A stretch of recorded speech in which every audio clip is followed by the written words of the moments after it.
Hey guys, welcome back to my channel. My name is Margarita and today I am here to bring you my recent reads. So I have quite a few books to get through. We're just going to jump right into it. These books are going to be in order from the books that I liked the least to the books that I liked the most. And without further ado, let's just get into it. So the first book that I'm going to talk about is Beautiful Darkness by Fabian Vellman, and I don't know what these names are.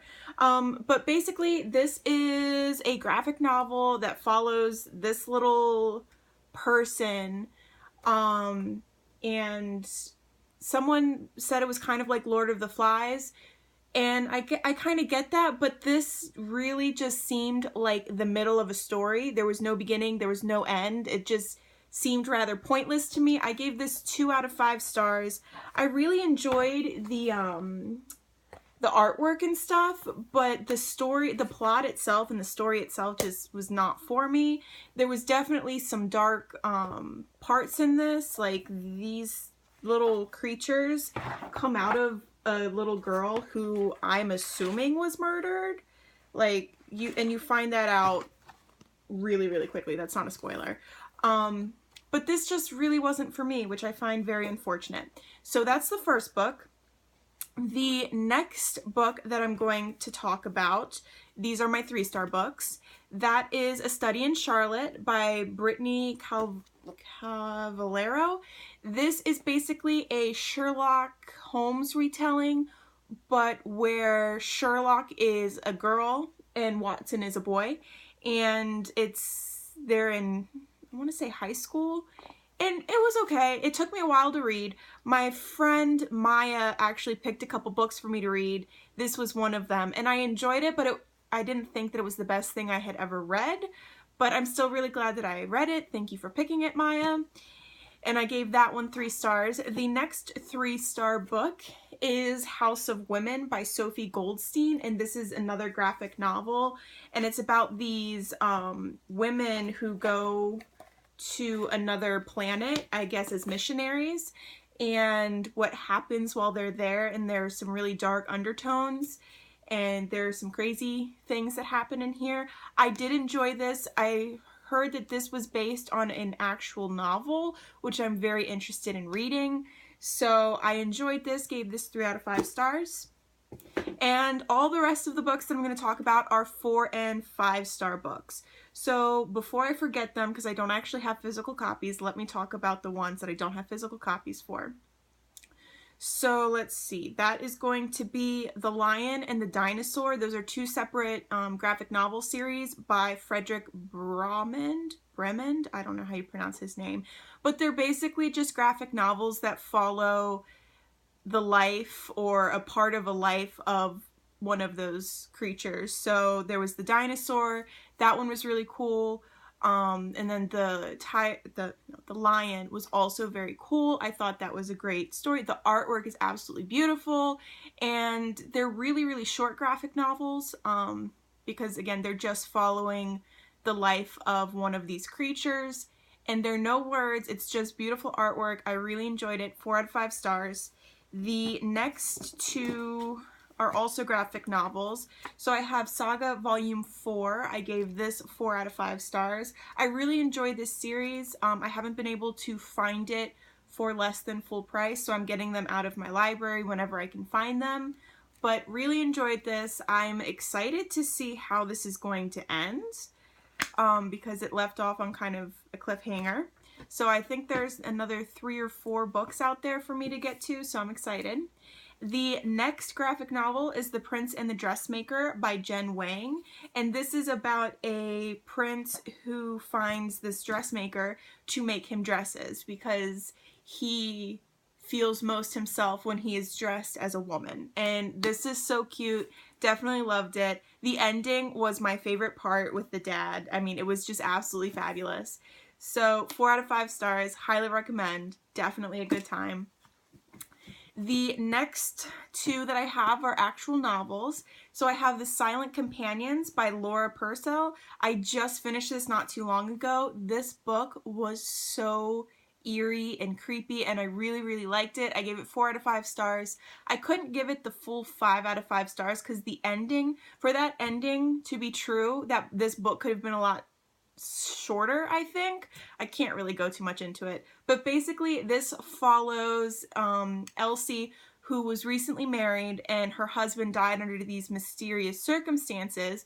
So she goes to the house that he had, or their family house that's out in the country, and there are these creepy things that start happening, and they find these silent companions, which are basically wood painted people that look really realistic, and all the things that go on with that. It's kind of like a ghost story. It's really, really cool.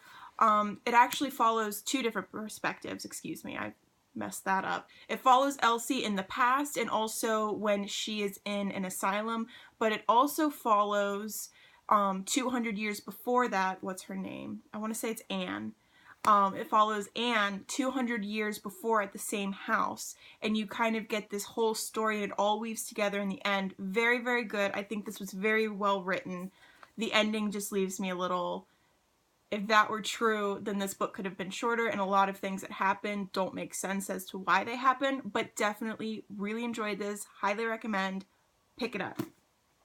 The next book that I have to talk about is The Girl in the Tower by Catherine Arden. I gave this actually 4.5 stars. This was really, really good. This is the second book in her, I don't know the name of the series, but it's the second book in the series, the first one being The Bear and the Nightingale. This is Russian folklore. It follows Vasya on her adventures, and it's just so good, and I cannot wait for the third book to come out. I absolutely adore this series. Highly, highly, highly recommend that you pick this series up. So now into the 5-star books. So again, I'm going to start with the ones that I don't have physical copies of. The first one being The Fox and the Tiger. Again, another 2 graphic novels by Frederick Bromond. And these follow a fox and a tiger. And I just found those stories like even better than the dinosaur and the lion.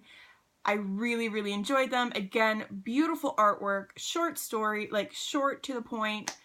I want to say it was maybe 100 pages. Very good. I definitely recommend you look it up, especially if you have Hoopla. That's where I read them. It took me maybe like 20 minutes, and that's because I was staring at the beautiful artwork for so long. The next book was an audiobook, and that's Being Mortal, Medicine and What Matters in the End by, I'm so sorry, I'm going to butcher this name, Atul Gawande. And this book is a nonfiction, and it's basically this doctor talking about what really matters in the medical field, and how in the medical field we don't like to talk about death and that eventuality. Everybody's going to die, but we're always doing things to push it off and off and off, and it decreases the quality of life in the end. It was very interesting. I found that a very, very informative book and very important book, especially since I'm trying to get into the medical field, and I think that it's just something that we all need to think about, and not just medical professionals, but also everybody, because do you really want to live an extra year suffering every day, or do you want to have a good quality of life and just live the best possible life you can until you die? So I really enjoyed that. The next book is The Stolen Songbird by Danielle Jensen. This is another book that Maya picked for me to read. I really, really enjoyed this. I'm so glad that I finally picked it up because I've had it for a while now. This is a fantasy novel, and it basically follows Cecile, who is stolen away to become the bride to the Prince of the Trolls and all that kind of stuff that happens after that. And it is so good, and it gives me Beauty and the Beast vibes, but it's just, I really, really love this, the first book, and I cannot wait to dive into the rest of the series. Highly, highly recommend. I'm so pumped for this. And then the last book is another book that Maya picked for me, and that is The Female of the Species by Mindy McGinnis. This book, oh my god, it's not going to be for everybody, but I think it is so good, and it's so well written, and I just, let me tell you what it's about. Basically, it follows 3 main perspectives. Alex, whose sister was murdered. It follows Jack Fisher, who, you know, sees her and starts to fall in love with her.